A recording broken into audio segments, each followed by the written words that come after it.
See what was going on in this whole. We'll wait till we It's all the brush that just kind of gets in the way.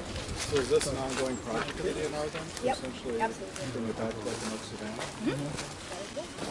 Yeah. Of course, you know.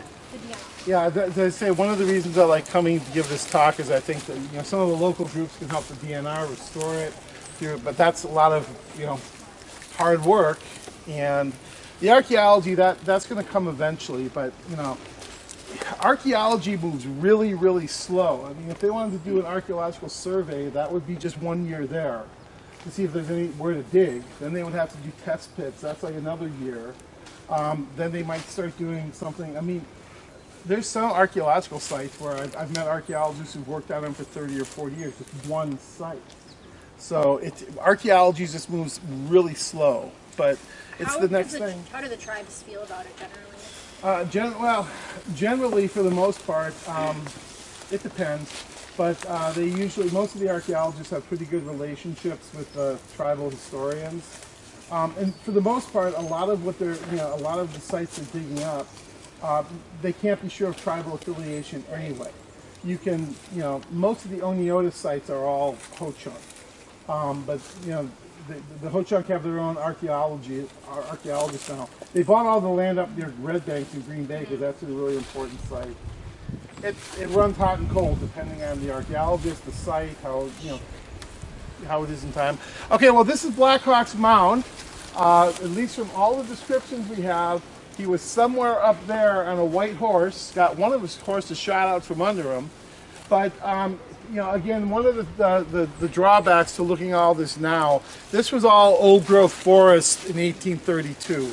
You just wouldn't have had all this, lower canopy. And, it's being cleared out, but that's going to take a while. But the ridge that the militia fought on is right over there, and that's where we're walking now. So this is Black Hawk's Mound.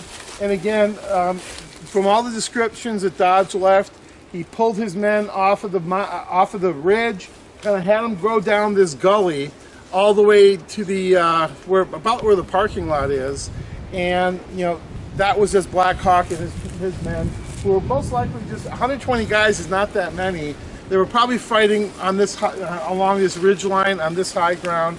They were probably spread out over at least, I would say, 200 yards, maybe more. So, I mean, things were a lot more spread out. But I just wanted to wait for everyone to catch up. So, Bridget, why don't you introduce yourself, and if you want to add anything, I'd be happy to let you steal my thunder.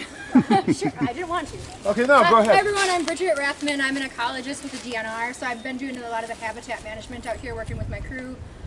So yeah, as you said, we're trying to restore it to more historical conditions. One of the interesting things, because we have the sites from the battle records, we have really accurate accounts of what ecologically it would have looked like here. And I know that some of the accounts I've read, and correct me if I'm wrong, but they talk about the tribes hiding behind individual trees because it was so grassy and open that they would have had to hide behind individual trees.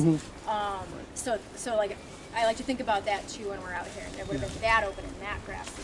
Yeah, and then you also get, like, in the period after the Black Hawk War, I mean, some of the early settlers wrote accounts of what it was like before they started clear-cutting the forests and, putting in cornfields and letting cows run rampant all over the country. So, yeah, I do think for the future of this site, it's going to be sort of a really good partnership between the DNR, and I'm so happy this is part of, state land now.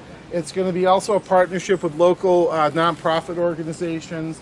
I think that's the way forward into the future. And I always just want to put that pitch out here. It's not academic historians like myself. We can only do so much. But there's a lot more history to be uncovered out here. So that's for the future. But let's walk to where the militia was, Militia Ridge.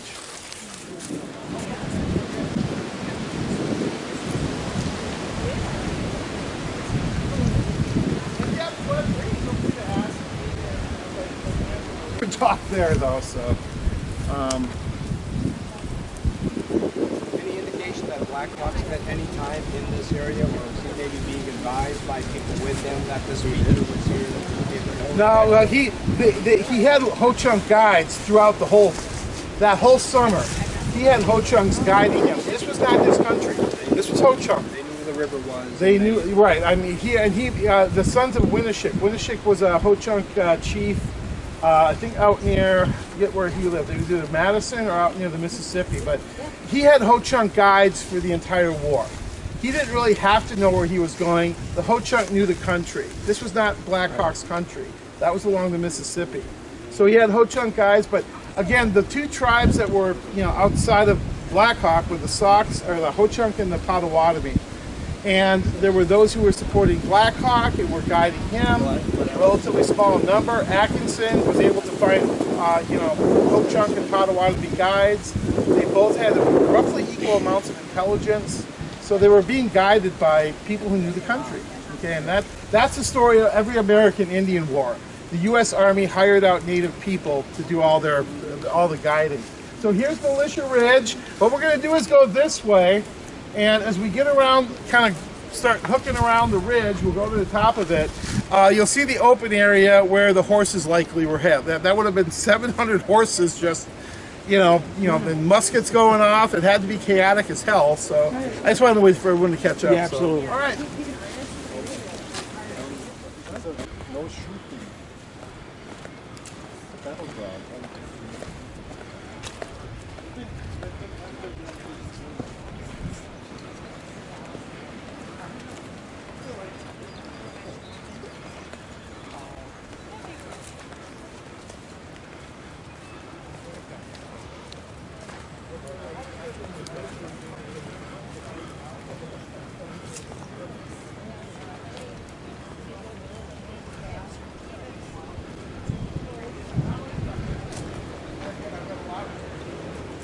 So, go ahead. Sir, just for a little further update, Sure. those horses are often marked as where the barn buildings were. Yeah. Some of the maps show it there. These barn buildings were first 1860 or before, slightly before, where Casper Horning was the farmer that bought that. It stayed in his family till 1960. And then the folks that own the farm now bought it in 1960. And this battlefield was all part of that farm. Was all part of that farm. But they didn't want the woods. They couldn't. They were a young couple that didn't want to pay for woods that they couldn't make any money from. So then the Eisenring, Jeff Eisenring, Larry Eisenring was the father, purchased it, and he made it into the Black Hawk Ridge Recreation Center, where they had horse rides, they had cross-country skiing, and they had many outdoor activities. And that was till the 1990, so for about 30 years. And they did a wonderful job of keeping all their activities on the north side of the property. They didn't infringe on the battlefield at all in their work, give them credit. They, in 1990, they sold it to the DNR.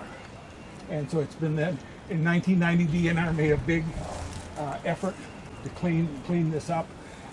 They had a big decoration day. Sesquicentennial. Yeah, when who was our governor at that time? Thompson. Tommy Thompson came out and they had some activities here to honor the start of the 1990s. And then since 1990, it's been hit or miss as far as what's been going on here. Last fall they made a wonderful effort to start this. Okay, yeah, without going into a lot of early American military history, generally in every county in America, every man who was above the age of 21 to about the age of 60, they were enrolled in the militia. And, you know, it depended on the county. Some places they would drill once a year. If someone did have a right, believe it or not, firearms ownership wasn't as common as you think in early America.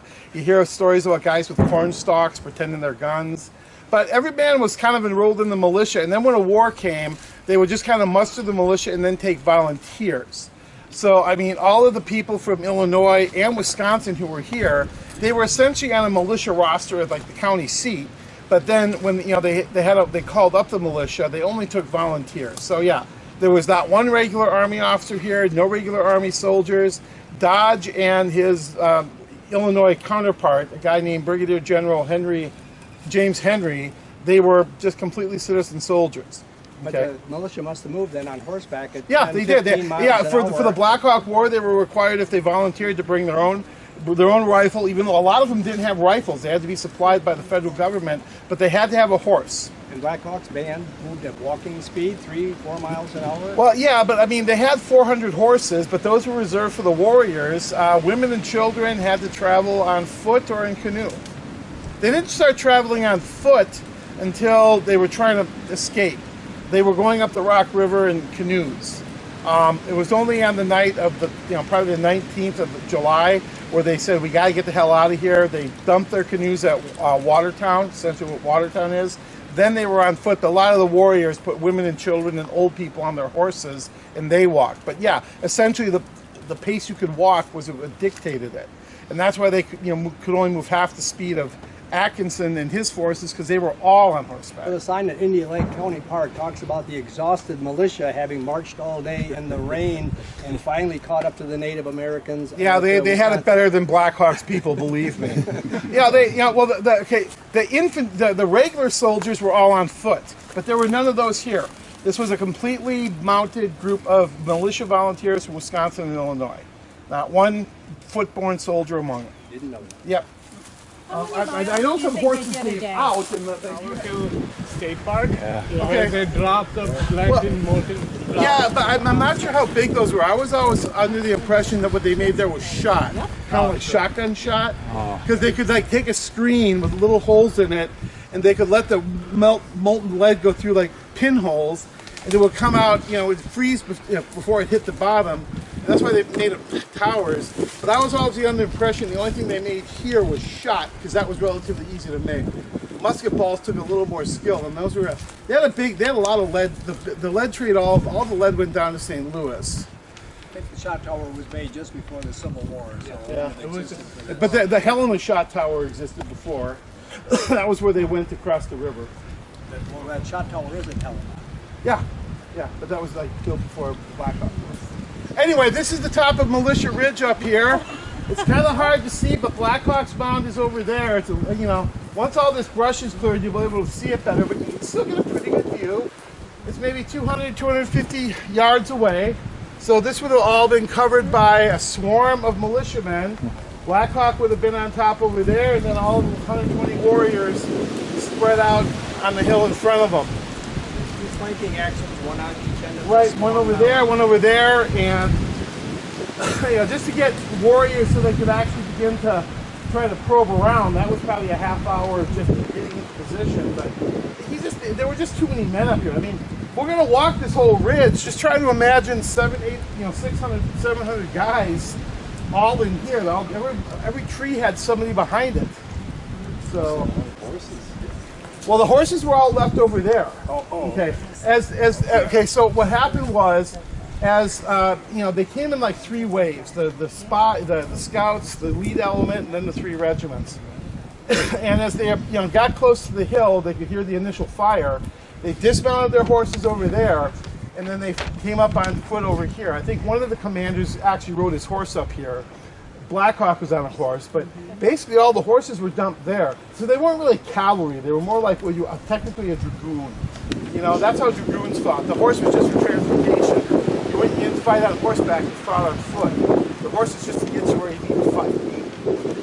Okay, so we're going to walk the ridge, and then that's going to hook back around to the parking lot. Let me see, we have a lot of good people here who can talk. Rebecca, is there anything you have? I'm sorry. Bridget, I'm sorry. That's okay. That's Do you want to add anything? No. We just been doing a lot of work out here, like I said, with that volunteer, hoping to get this all cleared out in the next couple of years.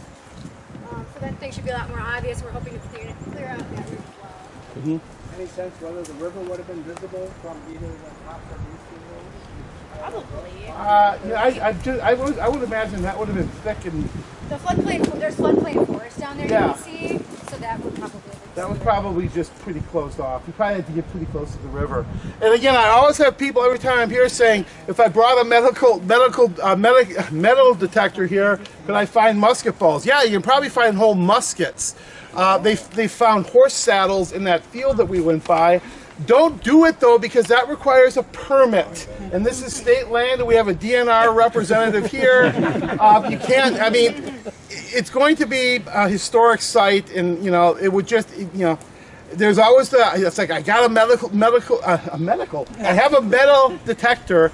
Boy, finding an old musket would be cool. It sure would be, but it's also illegal. Okay? So eventually that work will be done. We just got to give it time. So don't be a thief. Is the land on the other side of the highway where the big food may have been? Is that That's okay. From what I can tell, that's likely where they died. Again, I don't know 100%, but just having read the accounts, it seems like they sort of made this last stand right before the floodplain. But I don't know. But is that our own land? I don't know. Yeah, let me ask. Bridget? Yeah, so Hazelmay Oak Barren is right there. So basically where we parked all of that, across to the road is DNR, and then kind of some DNR owned all the way to the river. Okay. So whether or not the people are there, we still have to protect them. Right. Right. So, I mean, where they were killed, I'm not sure. My best guess is somewhere between what's today the highway and the river. What happened to their bodies, nobody ever wrote down what happened to the bodies. They may have just been scattered there to rot. They may have been at least kind of piled up into one place. I don't know. That's one of the reasons I think there should be some good archaeology done. If nothing else, to preserve where the dead are resting. Is the riverbed now in the same spot? Yeah, who was telling me they know where shore it is? There was a gentleman here who, that's actually, why don't you come up and introduce yourself? There's all sorts of good people here. Buried on site, but they haven't been able to identify the grave site. It's described physically, so many paces from the DAR monument southeast, but take ground penetrating radar to detect the DNR didn't have funding. Right. So yeah, there was but again, one militiaman died here. One. 70, over 70 native people died. It's a huge disparity, and I think archaeology would answer the question as to why. I did my best to try to figure it out, but I'm not going to lie, I'm not 100% sure. Yeah. Is the river location the same now as it was at that point? Or I has it shifted? think it is. I guess probably. If it shifted, it can't have shifted that much. Maybe by a couple yards at the most. So. All right, let's head back.